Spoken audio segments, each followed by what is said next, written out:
Pasar modal.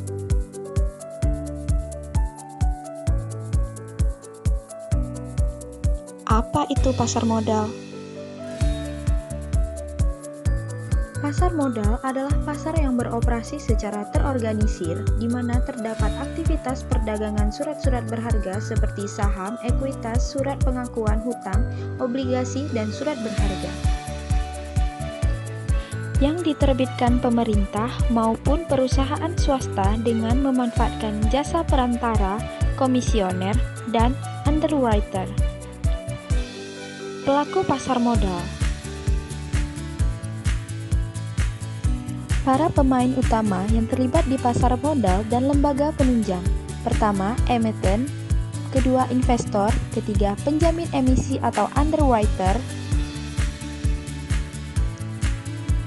Keempat, agen penjualan. Dan kelima, pialang atau broker.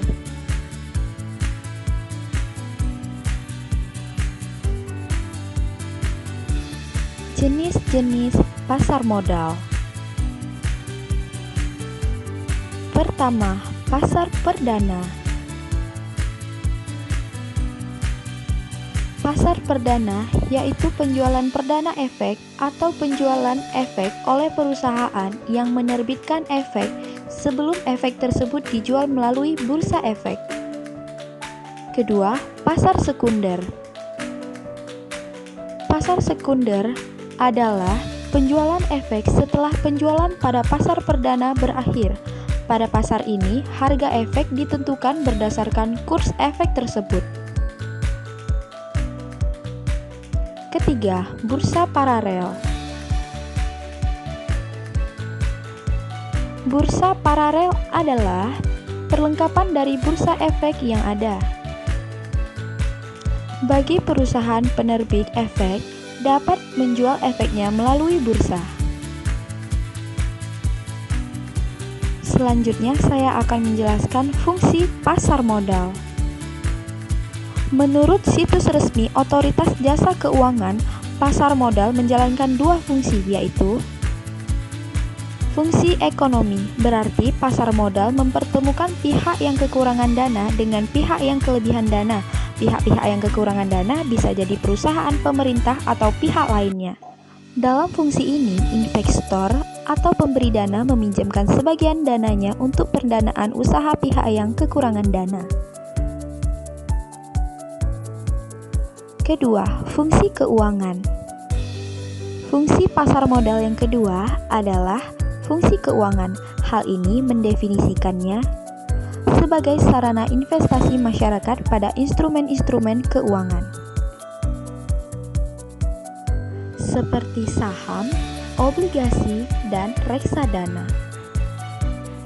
Selanjutnya merupakan instrumen utama pasar modal.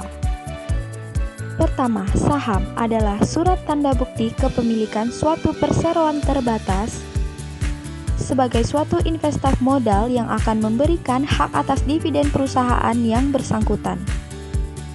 Kedua, obligasi adalah sekuritas berpendapatan tetap yang diterbitkan berhubungan dengan perjanjian hutang sebagai sekuritas berpenghasilan tetap. Obligasi memiliki karakteristik obligasi yaitu 1.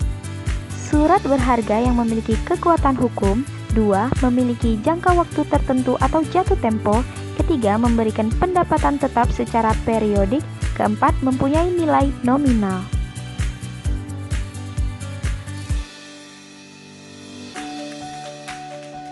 Ketiga, reksadana. Reksadana adalah sertifikat yang menjelaskan bahwa pemiliknya menitipkan uang kepada pengelola reksadana untuk digunakan sebagai modal berinvestasi di pasar modal.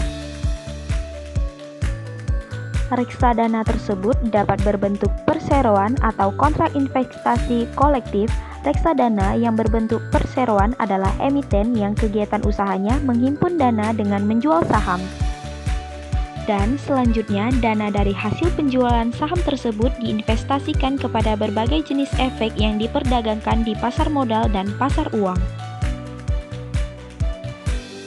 Badan Pengawas Pasar Modal atau BAPEPAM.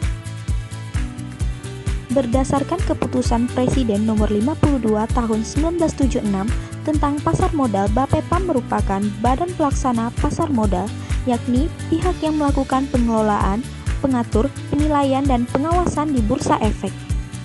Lahirnya Undang-Undang Nomor 8 Tahun 1995 tentang pasar modal yang mencabut keputusan Presiden Nomor 52 Tahun 1976 telah merubah BAPEPAM dari Badan Pelaksana Pasar Modal menjadi Badan Pengawas Pasar Modal. Dengan demikian, BAPEPAM dipisahkan dari bursa efek karena menimbulkan konflik kepentingan.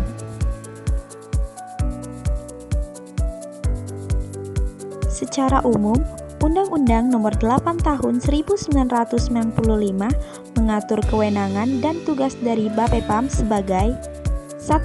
Lembaga pembinaan, 2. Lembaga pengatur, 3. Lembaga pengawas.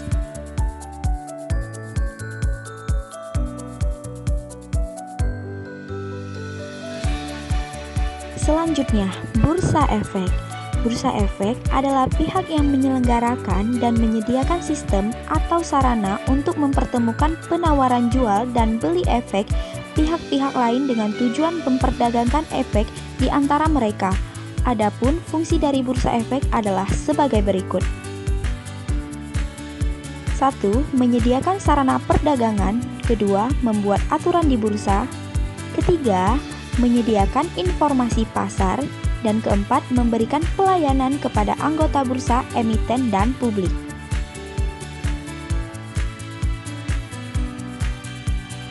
Keuntungan berinvestasi di pasar modal.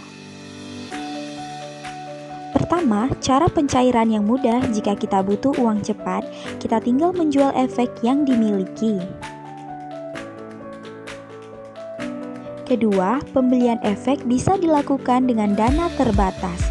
Kita bisa memperoleh 100 slot saham hanya dengan biaya kurang dari 100.000. Demikian pula investasi pada reksadana yang membutuhkan modal kecil.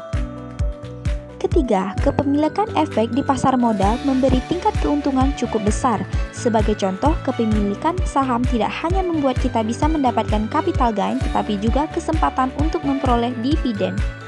Keempat, dibandingkan dengan menabung, investasi di pasar modal jauh lebih menguntungkan. Kita punya kesempatan untuk meraih keuntungan berlipat seiring dengan berjalannya waktu. Terakhir, bisa digunakan sebagai jaminan. Kita dapat memanfaatkan kepemilikan efek seperti saham sebagai jaminan pengajuan utang. Mekanisme pengajuan utang dengan anggunan saham adalah praktik yang sah di mata aturan perundang-undangan Indonesia. Terima kasih telah menonton video ini. Jangan lupa subscribe dan like video kita ya. Sampai jumpa.